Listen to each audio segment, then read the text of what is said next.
సంవత్సరం వరకు కాముండి అడవుడి ఏం అడవుడే 7th అసెంబ్లీ పెడతామన్నారు, దాన్ని మరి 5th అన్నారు, మళ్ళీ దాన్ని మరి 4th అన్నారు.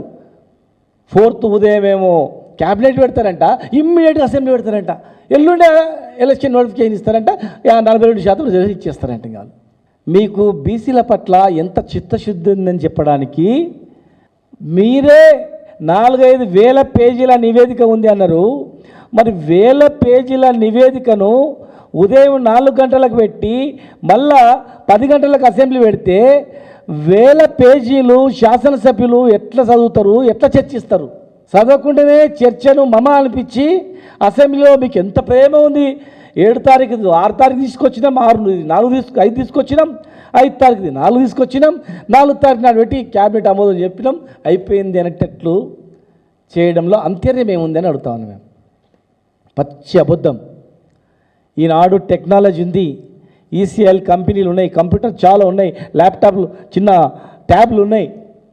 మీరు ట్యాబ్లు ఇచ్చి టీచర్లకు మొత్తం తెలుసు, చదువుకున్న వాళ్ళతో చేయించినామంటారు కదా, మీరు ట్యాబ్లు ఇచ్చి ట్యాబ్ ద్వారా సేకరించి ఇమ్మీడియట్గా సేకరించినటువంటి డాటా క్షణాల మీద సర్వర్కి వచ్చేటట్టు చేసుకొని ఇమ్మీడియట్గా ఇచ్చే అవకాశం మీకుందా?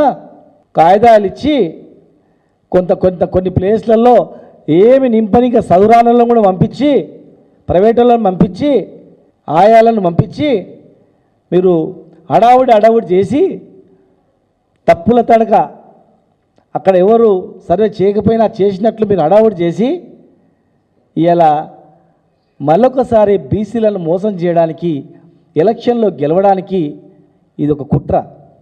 మీరు జరగబోయేది మేము చెప్తాం.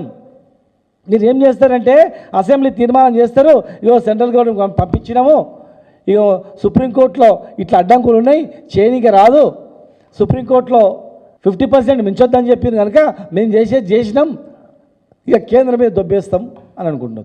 ఇలా 42% రిజర్వేషన్ అమలు చేయడంలో మీరు బీజేపీ సహకారం తీసుకొని ఏం చేస్తారో తెలియదు. చాలా అంశాల్లో ఢిల్లీకి పోతున్నారు.